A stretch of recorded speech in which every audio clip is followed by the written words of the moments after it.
Get ready for tacos like you've never seen before. That is incredibly delicious. It's so good. Street food vendors turning blue corn into flavor sensations. That is absolute heaven. And a rare insight into Mexico's ancient drink of the gods. Unbelievable. What a pure product.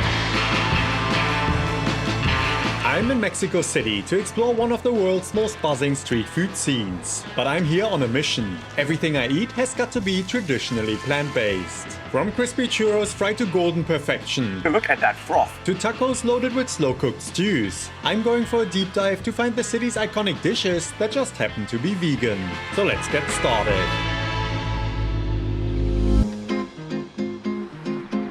Welcome to Mexico City.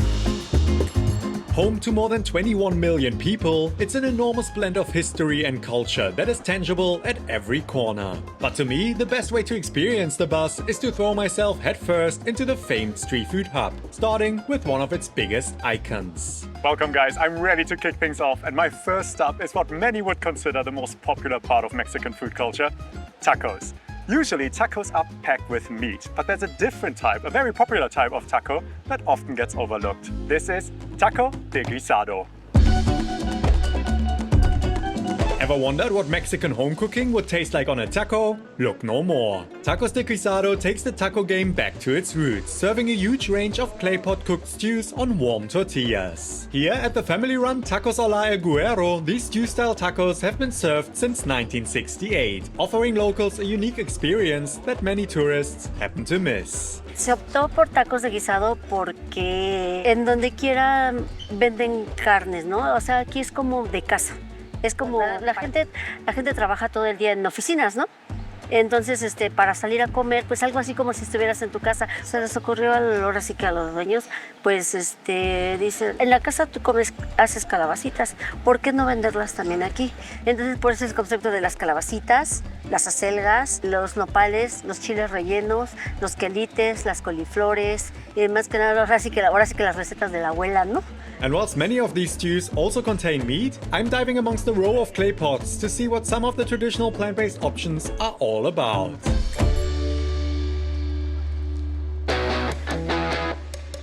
One taco essential that nearly no taqueria will go without is cactus, known locally as nopales. At Taco Sola, it's taken to the next level by turning it into a vibrant Mexican salad together with fresh tomatoes, onions, oregano and coriander. Give it a mix, then move on to another Mexican icon. It's the humble but world-famous guacamole. Let me tell you that here in Mexico, avocados are on steroids. Buttery soft in texture, their flavor reigns supreme, and the simple act of mashing them makes a creamy guacamole that outshines any other you've tasted before. Despite my expectations, guacamole is however not a common sight at most taco stalls, yet Taco Sola turns it into a celebration. With a few chopped onions, tomatoes, coriander and some salt, it is still considered a humble topping, yet one that is worthy of stealing the spotlight. Moving on to the stews. For the plant-based option of the day, courgettes are diced and stewed with aromatics until they are tender and look like this. Then it's time to say hello to the beast of this kitchen. A giant vat of rolling beans that have been cooked for hours with whole garlic cloves, shallots and herbs, turning their broth into an elixir of deep flavor that each and every single bean has absorbed with admirable determination. With the dishes prepped and ready, the tortillas are briefly reheated on the griddle before they're ready to meet their pairing of the day. One by one, the courgettes, nopales, beans and guacamole are ladled on, turning the warm tortilla into a mighty taco. Then it's time for a quintessential taqueria experience, because no visit is complete without adding your own touch. From raw onions to green and red salsas and chunks of lime, here's where you can tweak each taco to your own liking before finally tucking in. And here we go, we've got our tacos de guisado. That looks incredible. I mean, look how packed they are. 3 different ones. Lime juice is going on the first one. I'm gonna start with the frijoles, the slow cooked beans that are topped with guacamole. I mean, look at this, that thing. That thing weighs a ton. Also, you get a double tortilla, so you have 2 tortillas here. And I've heard the head is going to the taco and not the taco to the head. So let's see if we can put that into practice. First taco in Mexico City. Oh, the first thing you taste is actually not the topping, it's the flavor of the maize, that corn flavor. It's so rich. That's the first one that hits you. And then you get those perfectly slow cooked beans and then that creaminess of the guacamole and the onions, they cut through it all. Really exciting, so much fun. I mean, every little element here adds another flavor dimension and turns this into something really, really sensational. Let's try the next one. This here is the calabazitas. So these are the zucchinis served in a taco. I added the red salsa, a little bit of onions, lime juice. Oh, I had a little bit of salsa on the green one. Didn't feel the heat, but here the red salsa, that is punchy, that is really fiery. But that taco is also really, really delicious. It's completely different. It's that really nice stewed veg flavor of the courgettes. Makes it really light compared to the creamy guacamole and the heavy beans. So this one is a really nice light one, together with that flavor from the tortillas. That's delicious. My God, what a feast. And then we've got the third one, the nopales. So this is cactus. The nopales has a really fun bite to it. Fragrant pieces of cactus. First time I'm trying it actually. That is really exciting. The bean one is so hearty. The courgette one is really light. And this one is really vibrant and bright. That is amazing. 3 completely different tacos. What an exciting way to start this Mexico City trip. Oh.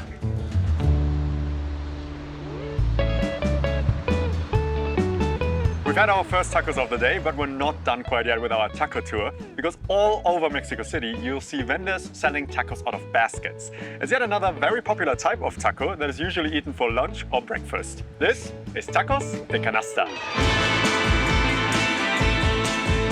Offer someone a sweaty taco and they might think you've lost your mind.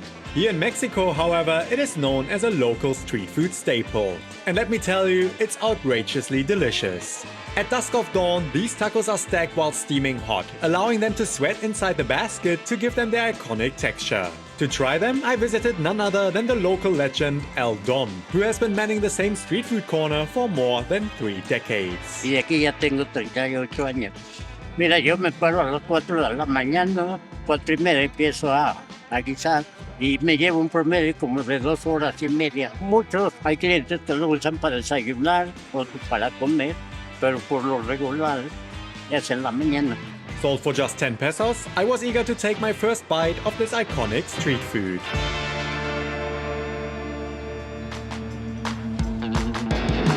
As the morning arrives, so does the dawn. With the first customers already lining the stall, he gets straight to work, dishing out the tacos he has prepared just a few hours ago. Hola, buenos días.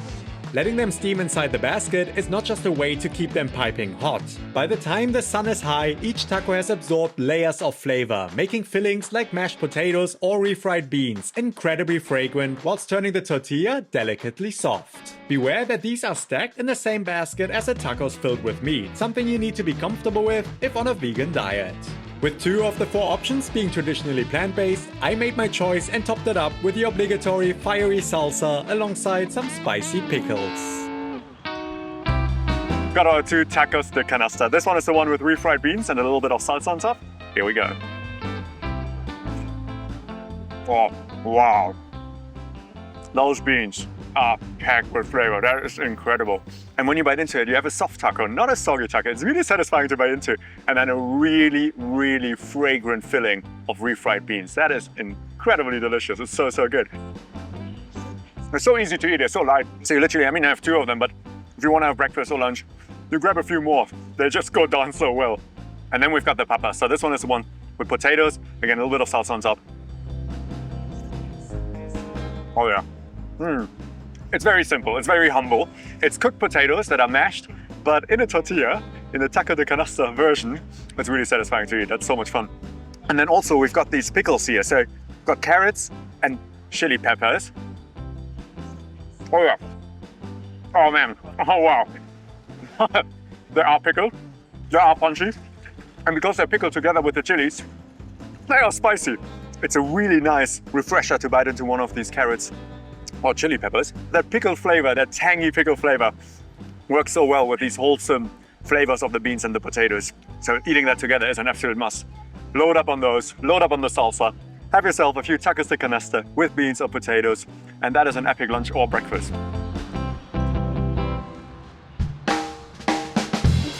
With our taco tour complete, I'll soon get to see how the city's famous churros are made in one endless stream. But before that, my appetite was ready for some more street food. It is well known that maize plays an essential role in Mexican food culture, usually as a base on which food is served, like the tortillas that we had for the tacos this morning. Now I'm gonna see it in action in two more iconic maize-based dishes, quesadillas and tlacoyos. Around town, you'll see vendors reaching into buckets and re-emerging with balls of clay-like dough. This is masa, usually ground fresh in the morning from nixtamalized corn. From there, it can be shaped into tortillas and folded over for quesadillas, or cased around a savory filling for tlacoyos. To taste these two A-list street food dishes, I'm visiting two sisters who have taken over a business that's been passed through generations. Entonces este negocio ya tiene más de 50 años, se puede decir. Mi abuelita con eso mantuvo a sus hijos, a mi mamá y mi mamá a nosotras y nosotros a nuestros hijos. Today they're going to show me how the blue corn masa is transformed into two of Mexico's most famous foods. First up is quesadillas. To kick things off, a piece of the masa is pre-shaped and flattened into a thin disc to transform it into a tortilla. After a quick turn on the blasting comal, they are joined by today's filling, huitlacoche. This is Mexico's infamous mushroom. It's essentially a fungus that grows on infected immature corn after warm and humid weeks. But despite its dubious-sounding origin, it is of course completely safe to eat and considered a local delicacy. For today's quesadilla, it's topped with green salsa, raw onions and nopales before I get to taste it for the first time. And this is the quesadillas with huitlacoche. Unbelievable, a fungus that grows on corn turned into a delicacy. Let's try it out.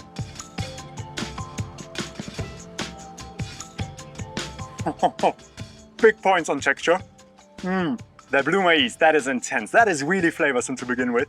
So you really have a pure product. And then that huitlacoche, it's a little bit earthy, it's a little bit sweet, and it's got this really satisfying texture of a mushroom, of course. It is a fungus. You would think it's like really punchy in flavor, but actually it works really well in there. It's not overpowering in any way. When you hear quesadillas, many might think queso, where's the cheese? Why is there no cheese in here? But actually here in Mexico City, it is traditional to not have the cheese in the quesadillas. All over the country, people will disagree, so there is a big ongoing debate that cheese should be in quesadillas, but here in the city you find quesadillas traditionally without cheese. Next up is tlacoyos, for which the masa is given a different spin. It's first shaped by hand, then topped with a layer of refried beans and encased around the filling. It's a pre-Hispanic method that made tlacoyos an early portable food for civilizations like the Aztecs. Once it looks lightly charred like this, it is finished with the usual toppings of salsa, raw onions and nopales. Time to tuck in.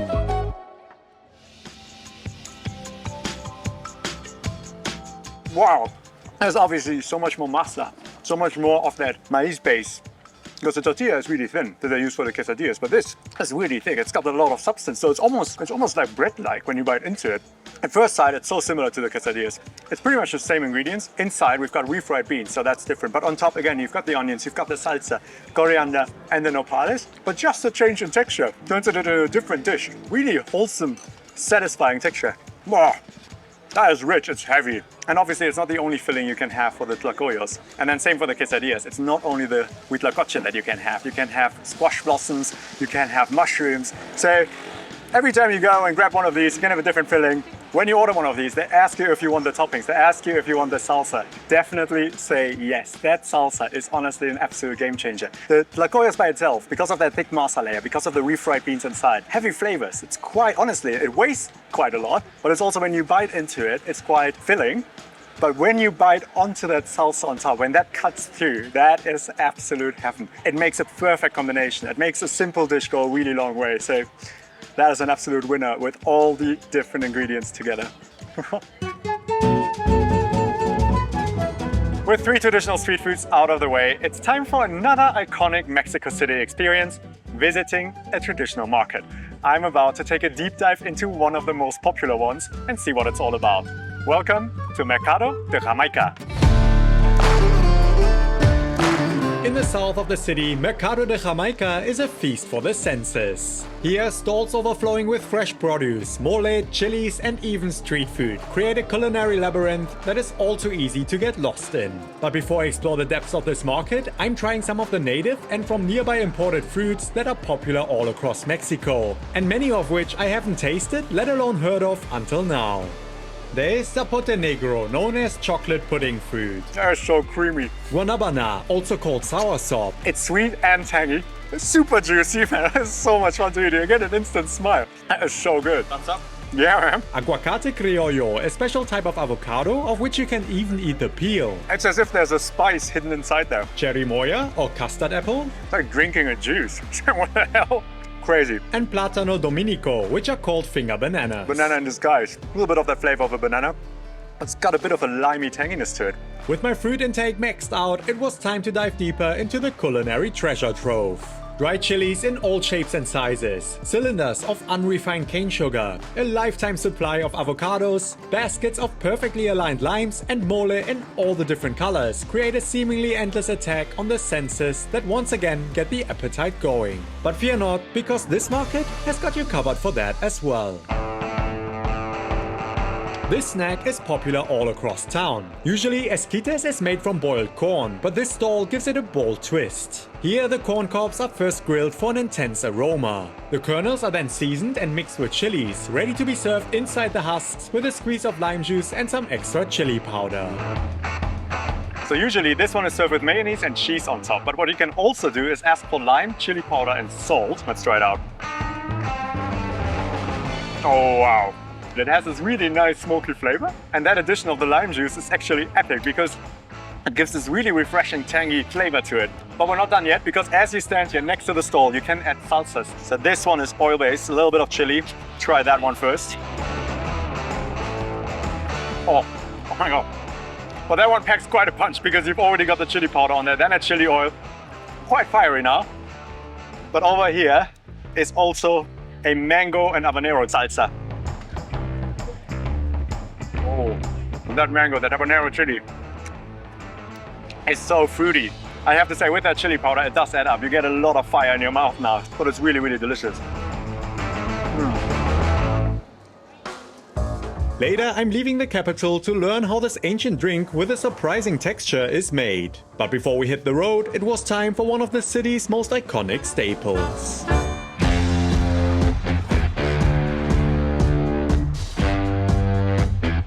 It's a new day here in Mexico City, and I'm kicking things off with a sweet breakfast of Spanish influence. It's known all across the world as a popular sweet. Get ready for churros. When the Spanish Francisco Iriarte arrived in Mexico in 1933, he brought with him a legacy. Golden spirals of fried dough, dusted generously with sugar and cinnamon, now often mark the beginning or end of the day. 2 years after his arrival, Francisco opened up El Moro in the historic center of the city, a place that is still considered today the spot to tuck into crispy, comforting churros. Estamos aquí desde 1935, ahorita tenemos 90 años y es una tradición los churros aquí en la churrería del Moro. Today is my first time trying this historic treat on Mexican grounds, so let's see what it's all about.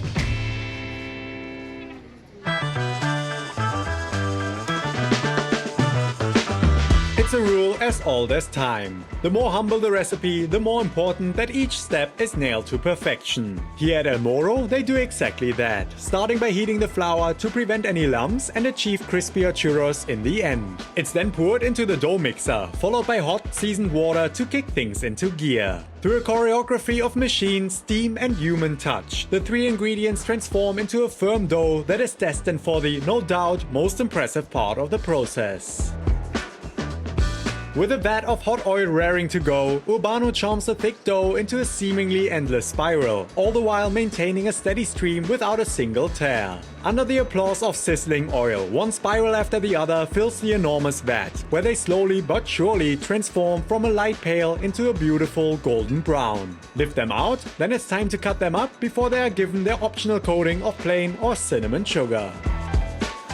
But before I can tuck in, there's another essential part of the churro tradition. hot chocolate. The previously spiced chocolate is heated on the hob and poured into the cup. Then a traditional molinillo is used to froth up the remaining chocolate to finish it off. Now the churros and chocolate are ready to go.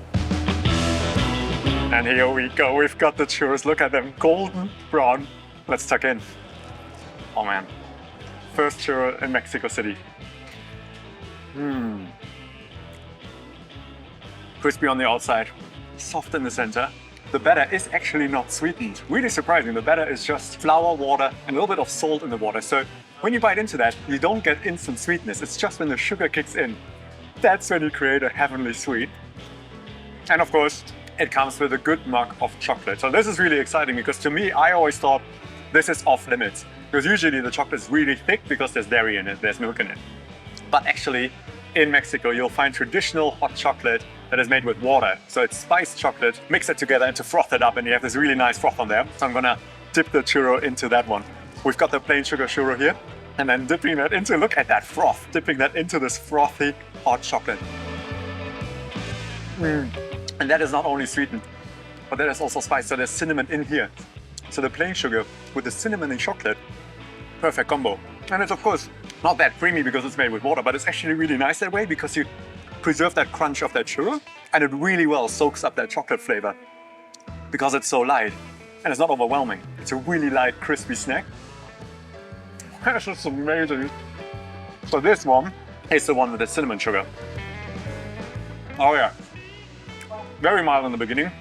Then you get that hint of cinnamon. I've had a few churros on the street from street food vendors, but they're not warm anymore. Here they make them fresh, almost per order. So you bite into that churro and it's still warm. Absolute winner. Crazy.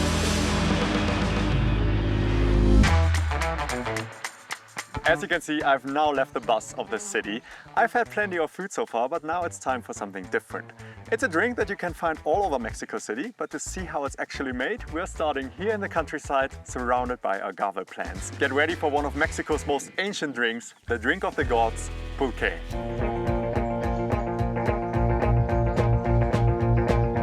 Fermentation aficionados, this one is for you. Cloudy, slightly sour and thick in texture. Before the Spanish introduced beer, this was the alcoholic beverage of choice. To see how it's made, I met up with third-generation pulque producer Raúl on his farm, a short drive from Mexico City. Pulque dentro de la cultura de México es algo primordial, es más antiguo me parece que el tequila. Entonces es una bebida completamente ancestral. Aparte de que es una bebida muy sana por todo lo que contiene de proteínas, vitaminas. Es una bebida que hace muchos años ayudó mucho a la economía del país. It's believed that pulque originated more than 4,000 years ago and was once a sacred drink reserved for gods and their priests. Going strong until the 20th century, it has recently fallen out of fashion, likely due to smear campaigns by competing beer producers. Naturally, I wanted to learn what the process of making it is all about.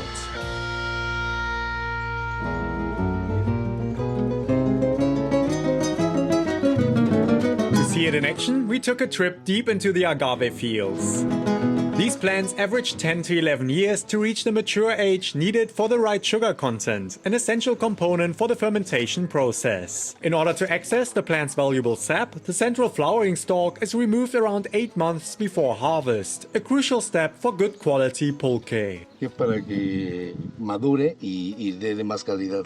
Si al mes de que lo capan lo picas y ya le empiezas a extraer el líquido, sí te va a dar bastante líquido, pero de menos calidad y se va a terminar de volada la planta. With the central stalk removed, the sap gathers in the core over time. From here, it is extracted with the ingenious help of a traditional acocote.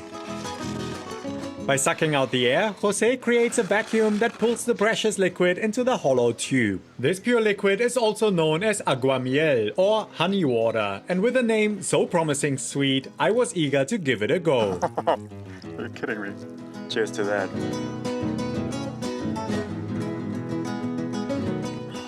What? Oh man, it's cold, it's sweet, it's refreshing. It's got a bit of a chocolatey flavor at the end, the agave. It's already a perfect drink. Once the sap is removed, the core is scraped again to release more liquid for the next harvest. From here, the aguamiel starts its actual pulque journey. Together with the rest of the day's harvest, it is poured into giant vats, where the appetite of the pre-fermented mother culture begins a slow but steady fermentation of 14 days. All thanks to natural wild yeasts. With several vats on rotation, I got to skip the wait and try the finished pulque for the first time. Time to taste the pulque. As I would say here, provecho.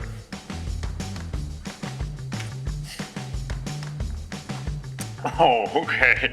It's slightly tangy. Obviously there's a fermentation going on, so you've got a bit of bubbles in there. Not too much. You don't actually get any alcohol, which is dangerous because there is alcohol in there. It's delicious. It doesn't have the sweetness anymore of the juice we tried out in the fields. And it does have a thick, viscous texture. I mean, there's no beating around the bush. It is a little bit slimy. It's slightly sparkly. It's probiotic. You know you're doing something good for your gut. That makes it go down really, really well. What a pure product. Literally 100 meters away, there's the fields with the agave plants, and then in here, they ferment the pulque, and after 2 weeks, you've got this drink. Unbelievable, nothing added, just a good natural fermentation. Cheers to that. Pulque is made here in the countryside, but to see how it's actually served, it's time to head back to Mexico City and visit a traditional pulque bar. Get ready for Pulquería Las Duelistas. Every day, the fresh fermented pulque is driven to Mexico City and served at one of the few remaining traditional pulque bars. One such stronghold is Pulquería Las Duelistas. This legendary cantina in the heart of the city has been serving the drink of the gods for more than a century. And it is here that I get to see how pulque is often taken to the next level.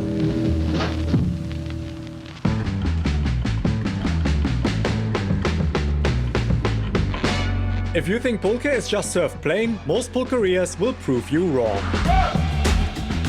Here, batches of pulque are mixed with fruits, herbs and spices before they are sweetened with a bit of sugar, making each drink dangerously exciting. They are then served to order, from morning till late, for a colorful evolution of one of Mexico's most traditional pre-Hispanic drinks.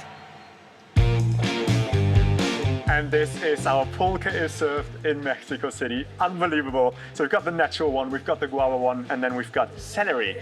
Look at that. And when you look at the colors, you almost think it's not natural, but this is just the celery and the fruit blended and turned into a pulque drink. So completely natural, fermented. Unreal, what a drink to find here in Mexico City. So the first one I'm gonna try, just to refresh the senses and compare to the pulque form, is the natural one. Unsweetened, these two have sugar in them, but here, no sugar, natural pulque. Cheers. Oh man, oh wow. What's funny about this one compared to the farm, it keeps fermenting a little bit, right?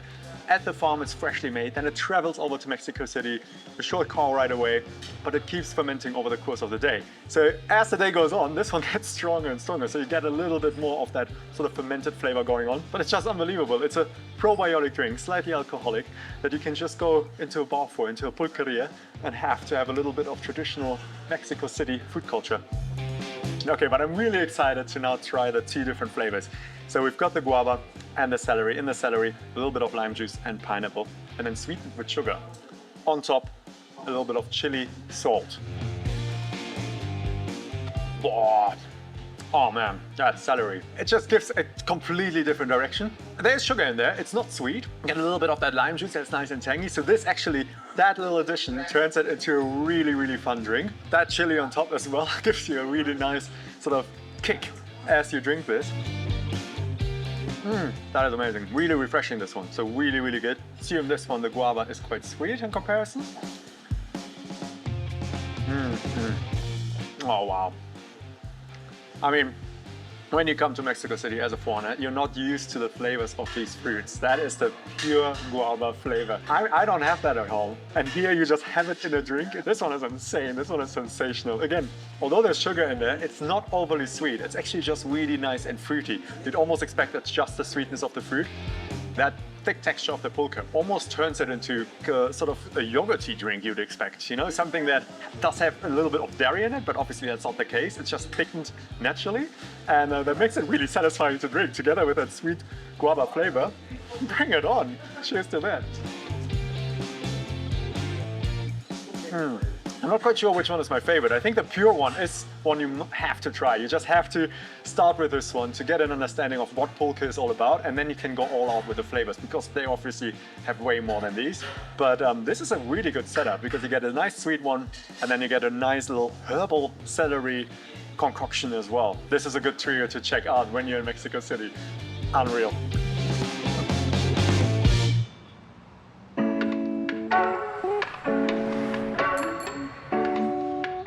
That was the end of my first episode here in Mexico City, but I've got a second one lined up to dive even deeper into the local food culture. Tune in for more traditional street food, as well as a rare insight into the ancient UNESCO-protected chinampas of Xochimilco. If you like this episode, then hit thumbs up and subscribe, and see you next time.